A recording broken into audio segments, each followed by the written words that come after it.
Well, hey garden friends, it's Destry. Welcome back to my Oregon yard. Today it's time to check on the winter sowing jugs. Do I have anything going on in here? This one does. Today I'm going to walk you through some of my winter sowing jugs. We're going to take a look and see what plants worked, what plants didn't work, and I will give you my honest feedback on this sowing method. I have had mixed success in the last couple years doing winter sowing. So let's go ahead and take a look at the different winter sowing jugs and see what worked and what was kind of a flop.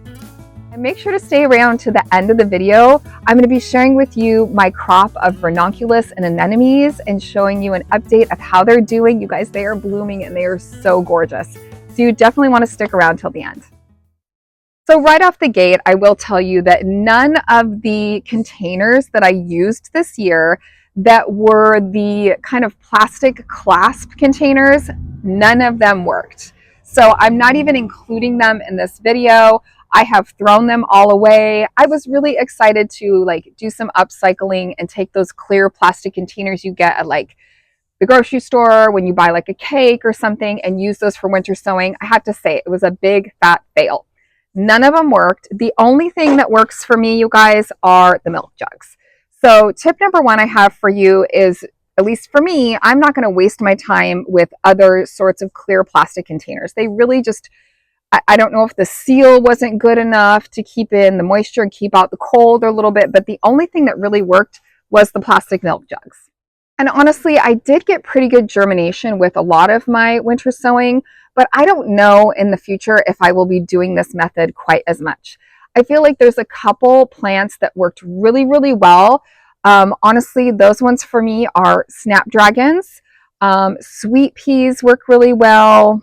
What's another one, you guys? Maybe poppies were okay. But I feel like, honestly, sweet peas are the best in the milk jugs. And there's a lot of them that I feel like, I don't know that I'd be doing quite as many milk jugs in the future in this method.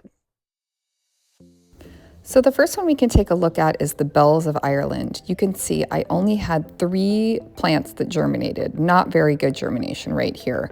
Now luckily I have a whole bed of bells of Ireland that's self-seeded, and that bed is looking really good. Next we've got some feverfew, and I did have a couple seedlings here, so I went ahead and added those to one of my garden beds. One of the jugs that germinated the best was this pink straw flower.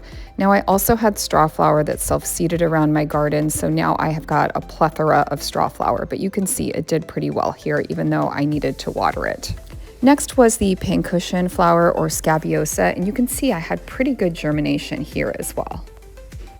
This seedling's called Winged Everlasting, and these were a seed packet I bought new this year, and I do have a couple seedlings there that I can use. Now this one is a weeping oregano, and you can see I have one seedling that came up. These were just seeds I collected myself, so I wasn't too disappointed, but these jugs here were probably the ones that came up the best. This is a filler flower called Dara Ami, and I had tried winter sowing it and also did some sowing under the grow lights. And the ones under the grow lights did way better because you can see this milk jug's not very promising. I only have a few here and they're looking pretty spindly.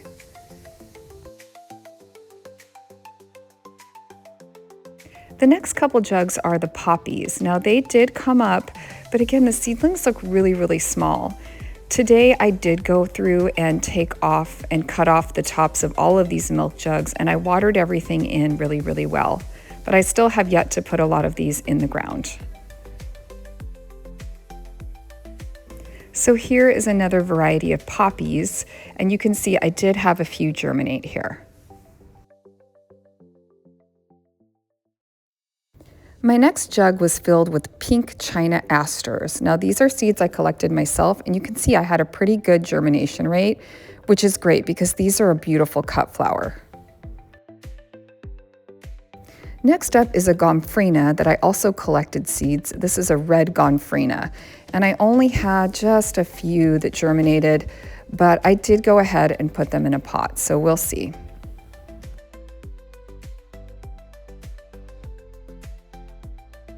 And here we've got another set of poppies. So again, really tiny seedlings. I'm going to take the lids off of these because I feel like they're getting a little too much sun. And in this jug of poppies, only about 3 or 4 here. Not very good germination. Next up is some yellow celosia, which I collected seeds from, and I got a whole lot of nothing in this container. Nothing came up from the yellow celosia, so what a bummer. Well, there's a review of my winter sowing, what worked and what didn't. I'll be honest with you guys, I don't know that I'm going to be using this method to grow as many flowers as I have in the past, or as many plants. For one thing, it kind of makes my yard look like a recycling bin, and I just don't really love the aesthetic of it. I'll be honest with you. Also, I feel like I have just a much higher success rate with most plants by just sowing them under the grow lights in my home, and I have carved out space to do that. So I feel like if you don't have a lot of interior room to do that sort of sowing method, then this could work really, really well. But because I do have the room, I just don't know that I want to do as many of these milk jugs next year. I also know there's a few types of flowers that do really well in these milk jugs, and just a few that are that just don't. Honestly, the best flowers for me are sweet peas. They do really well in the milk jugs, but honestly, I sowed some of those in the ground and they did well too. The other thing that works pretty good are cosmos. I did have pretty good luck with my cosmos. It was one I didn't share with you in this video, but I already had planted them in the garden. And what was the other one, you guys? Poppies. Poppies did okay. So I don't know. I feel like a lot of the flowers I really want to grow, like I said, I probably would just sow in smaller trays and bring them inside. So honest review, I don't know. I don't know if I'll be doing as many milk jugs as I did this season. With that being said, I do have a lot of plants that I can play around with now, and I can pop out into my landscape or into my garden or into my cut flower patch. So all in all, I think the winter sowing was a success for me. I just don't know going forward in the future if I will do quite as many. I think I will sort of pick those certain flowers or the certain ones that do really well, and just maybe stick with the ones that are tried and true. So while we're talking about winter sowing, let's go ahead and take a quick look at my Ranunculus and Anemones. So these are flowers that I purchased mostly from Longfield Garden. A few of them I got from Fleur Garden. It's Fleur, I believe. And they are sort of the fancy Ranunculus and the fancy Anemones. And I paid a pretty penny for them. But I'm very excited to share with you how they turned out. So as a bonus for this video, let's go ahead and check those out. All right, guys. Well, I have the flower stand tomorrow, and I am going to be harvesting all of these Ranunculus tonight. So I thought I would do a quick tour and just kind of share with you some of the varieties that I grew. This one is the Tomere Picotee. And you can see there's a big range of colors here. Sorry, I was setting down my clippers.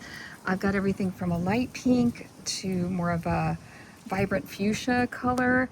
And then I've got these guys. I don't remember ordering this sort of orange ruffly one, but I have to say I love it. I don't remember going with this color scheme. I thought I had done all pinks and purples and yellows and whites. So I don't quite know where he came from, but I'm into it. Here's the Picotee White, the Tomere Picotee White. And you can see on the inside it has almost a lavender, dark lavender, almost like a cocoa color in the center, and I'm excited to see these open up all the way. Here's another one of those kind of orange ones. Maybe they're more red, but just in the sunlight their reading is a little bit orange. But you can see I have a couple more of those. Then the whites, and then moving into the pinks. So this is the Tomere Pink, and you can see the petals are a little bit more, I don't know, they're a little bit like bigger and less of that kind of ball shape. They almost have more of like a rose shape to them, or like a rose look. So again, I don't know the exact term for that, but you can tell on this one how many petals there are and how ruffled the petals are. And you can see it's just loaded with more blooms. So I'm super excited. Now this is a perfect example of harvest time. The marshmallow, that's like perfect right there for harvest. Some of these are a little blown open, but you know what? it's fine. I'm gonna put them on the flower stand here in just a couple days. Now I'm also gonna be harvesting this bunch. This is like my favorite color. And you guys, I cannot find the tag, but I have to say this particular color is like, it's perfection. Like, look at the throat of this, how it's like a deep black almost. I don't know, you guys, tell me what you think about this beauty, because I cannot get enough of this particular one. Again, look at all the buds I've got. Then I've got another one of those pink ruffle ones kind of there. So then I have to like move my body and go over there so I can show you the rest. All right, so coming this way, this particular bed here was the ones from Fleur Flower. I think it's F-L-U-R-U-E-R. And they're really beautiful. I'm excited to see a couple more come out, but they're just a really beautiful, delicate flower, and I'm really enjoying them too. And then this bed here, let's see, again, I've been looking for the tags and I'm not sure what happened to all my tags, you guys, but here's another bed of those kind of more purple burgundy ones. I believe these are the same that we looked at in the other bed. So here's a few more of those. So I have to say, planting them in this way, in these little raised garden boxes, essentially, has been perfect. Now, they probably could have gotten even bigger if I had them in bigger beds, but I'm really happy with the harvest. I mean, usually these plants don't get too huge, so putting them in these boxes has been just the perfect solution for me. The anemones I did in pots, and one thing I noticed, at least with a couple of them, is that the stems were kind of short and almost like curled around. So I'm not really sure what the deal is with that. I did get some height on some of them, but you can see this one is 1, 2, 3, 4. It's just putting on so many blooms. Now I think in this pot I did about 3 of the corms. And I think in this one, again, I think there's 3 in here. And then I also have this pot of the anemones. So look at this one. So it's been really fun. I like the dark centers of these as well. It's been really fun to grow these ones in pots. All right, and I have to show you my King Allium. Look at the size of this. You can see it's just gonna be coming on to bloom. And here's the other one. It's not quite as big as this one, but check this thing out. It is like, here's my hand. Like, it is enormous. It is so substantial back there. So it's really fun to see. Like, here's a regular allium bulb and flower coming in, and there's the king. They're so cool. They're such a cool flower.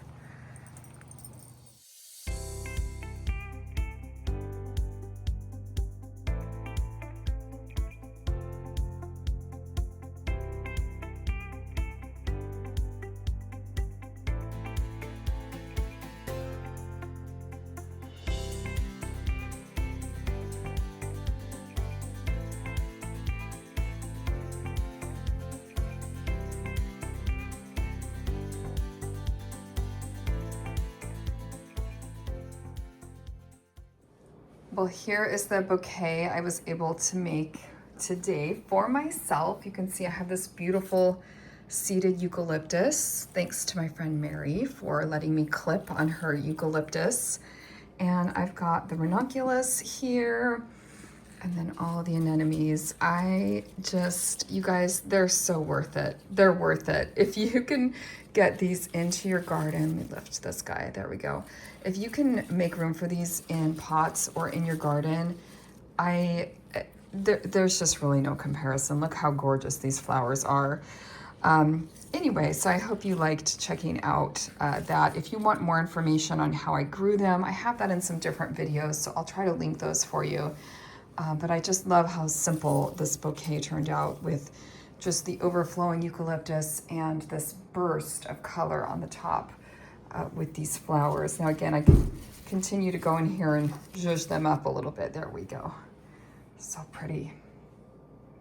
With flowers like these, you better believe I am going to be growing lots more ranunculus and anemones next year. You guys, they are absolutely stunning. I had a really good experience growing them. So tell me in the comments, have you ever grown ranunculus or anemones? I definitely think they are worth the price.